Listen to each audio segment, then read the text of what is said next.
Are you getting frustrated with what to feed a teenager who's always hungry? Everybody knows that teenagers have a huge appetite. It seems like you need to feed them constantly to satisfy their hunger. It's even more difficult where teenagers who struggle with their weight truly want to make changes, like cut down on junk food or stop overeating, and they can't. There's frustration, isolation, stress, and that's why I decided to create a recipe collection of 30 easy and healthy meals for teenagers. They're all high in protein to satisfy your teenager's hunger, and they can all be ready in less than 30 minutes. If you want to grab a free copy, go to lifestyleforteens.com/recipes.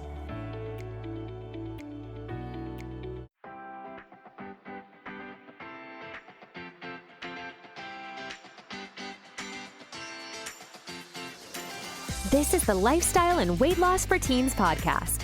If you're a mom and want to help your child who is struggling to lose weight, you are in the right place. If you are looking for healthy lifestyle tips, Dr. Gorgery is here to help you understand the science around safe weight loss in teens and children. Because what works for adult weight loss is not always the best for children. This podcast is for educational purposes only. Dr. Gorgery does not provide medical, psychological, or nutrition therapy advice. You should not use this information to diagnose or treat any health problems without consulting your own medical practitioner. And now, your host, Dr. Jenny Gorgery.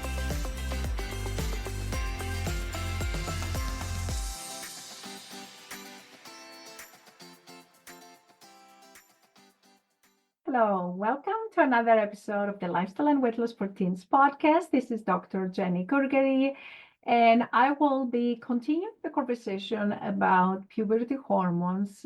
I know last week I talked about the basic hormones of puberty, and I didn't touch insulin, and because insulin is a hormone that plays a significant role not only in teenagers but also in adults, but it has major implications, and it's a whole different topic by itself.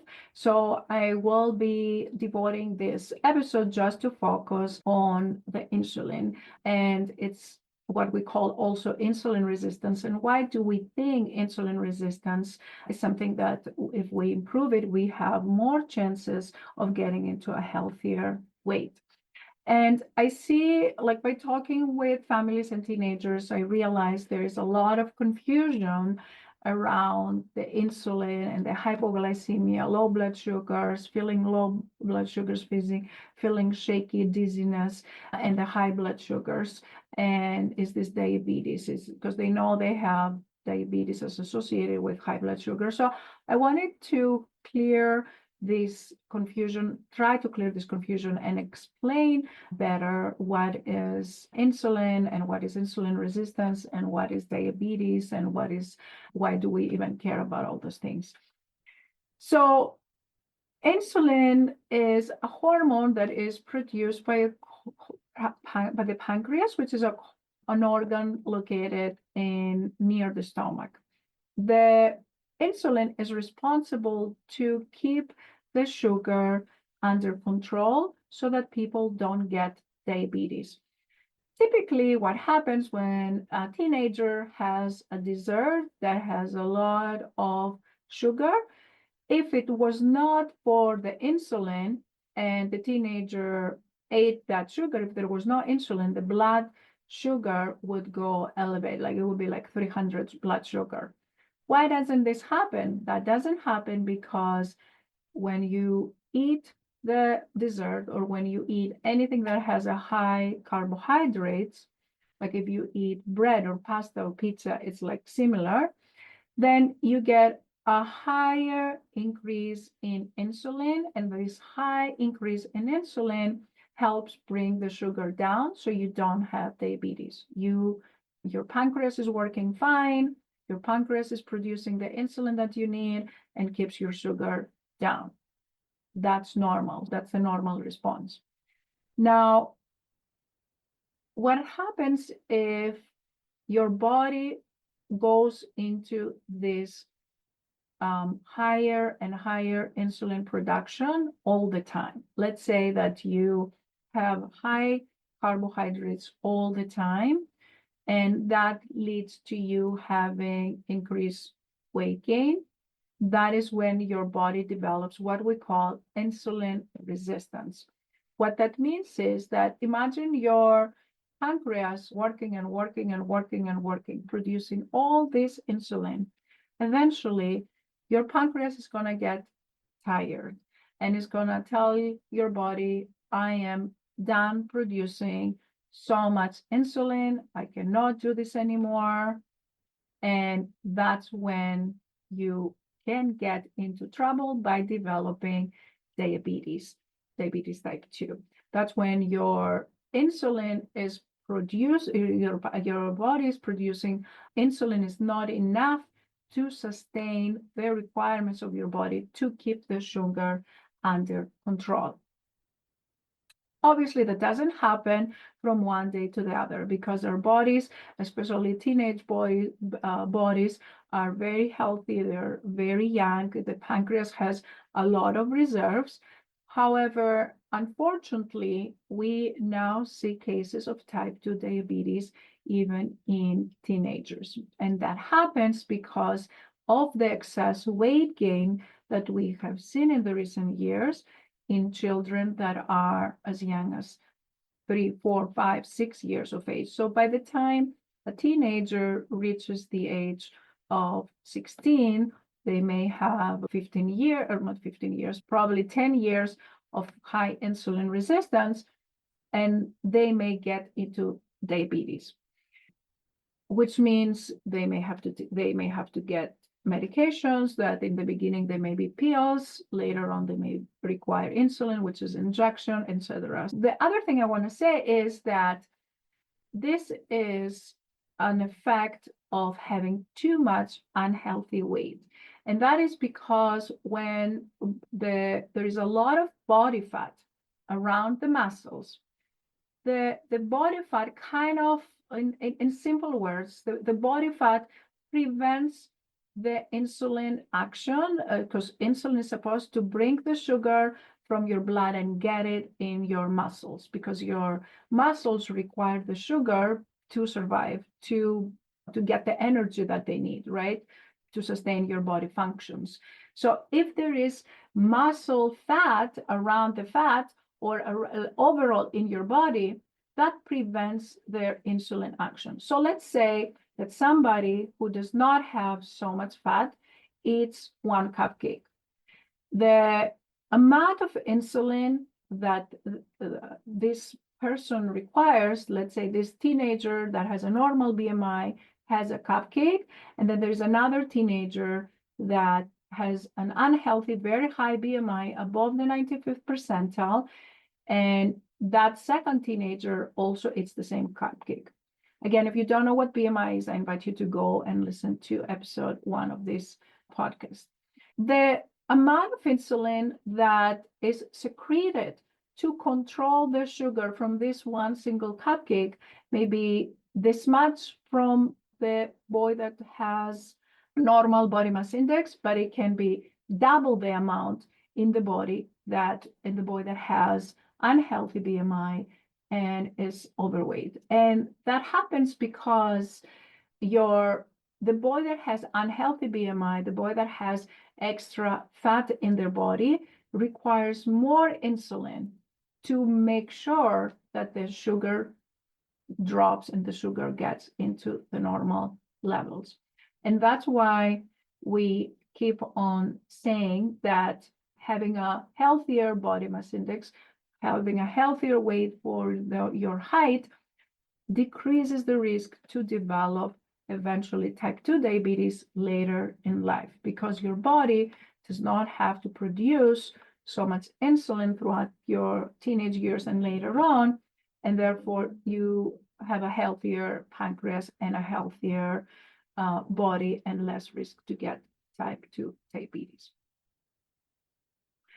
Now, I also want to mention another effect of the high spikes of insulin that has to do with the higher cravings that we see in teenagers. So higher levels of insulin can lead to drops of sugar.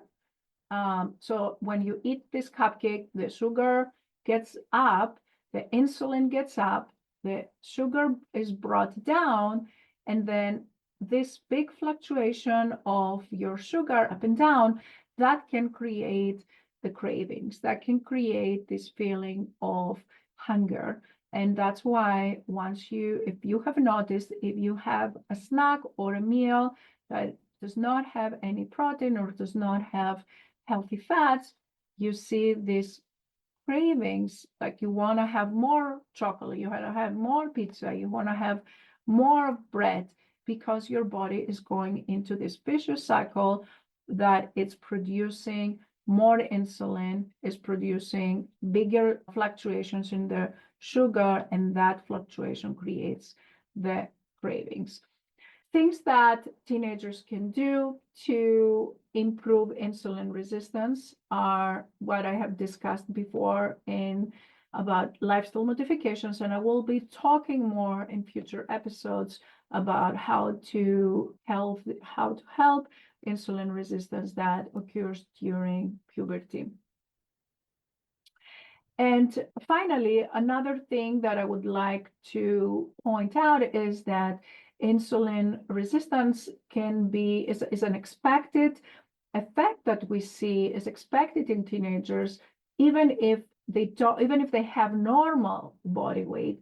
There is an element of insulin resistance that happens in teenagers just because they have higher levels of growth hormone, and just because they have high levels of their puberty hormones. The fact that the growth hormone is high, that creates insulin resistance, even if you have normal weight. That tells you that there are two different reasons on a teenager that is growing to have insulin resistance if they're also overweight. So if they're also overweight and they have extra weight, they can have higher insulin resistance because of that. Then they're growing. There is the growth hormone on top of that. That's another reason why they can have insulin resistance. And if they're not sleeping well, that is another reason why they can have, again, even more insulin resistance, because lack of sleep leads to insulin resistance.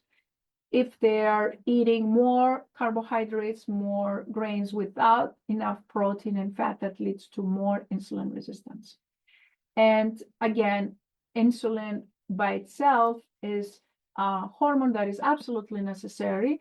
And if you don't have enough insulin, or if your insulin is not acting well, you have insulin resistance, that's when you can get in trouble. And that's when you develop diabetes. So if you have completely insulin deficiency, your body cannot produce any insulin. And there are some teenagers and kids that have no insulin. That's type 1 diabetes because of antibodies that attack the pancreas.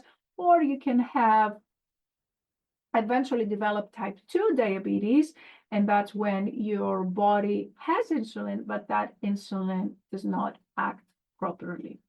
That's when we call insulin resistance. Now, I want to close this episode with a positive note, and I want to say that insulin resistance is a state that is completely reversible.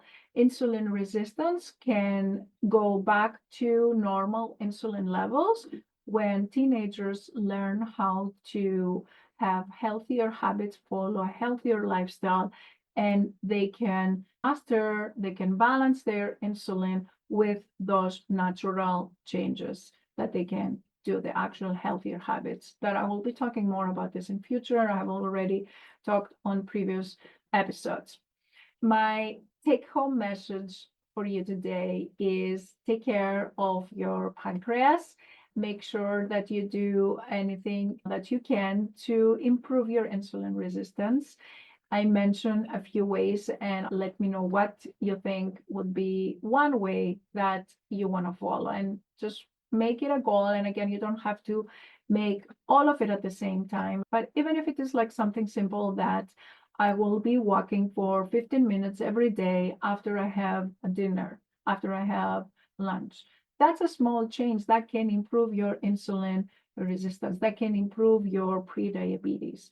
Or if you say that I will add some protein when I'm eating something that has carbohydrates, like instead of having full plate of pasta, I'm going to have half plate of pasta plus half plate of grains, and or I will add grains with chicken to add some protein, like little changes like that. Just choose one of those changes and make your pancreas healthy again.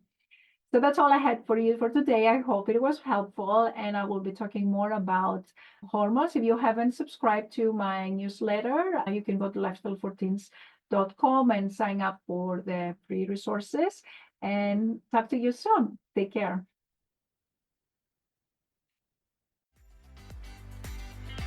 If you enjoyed listening to this podcast, I invite you to come check out the LIFT program. It's Dr. Gorgori's 12-week coaching program for teens and their moms, where we take all this information, we apply it to your daily life, and we work together so your teenager learns how to create a healthy lifestyle so they can feel happier, more confident, less stressed, and love their body again. Visit the website at lifestyle14s.com and click on the Work With Me and free resources to learn more about this program and get free help to start this journey right away. Thanks for tuning in, and we'll catch you in the next episode of Lifestyle and Weight Loss for Teens.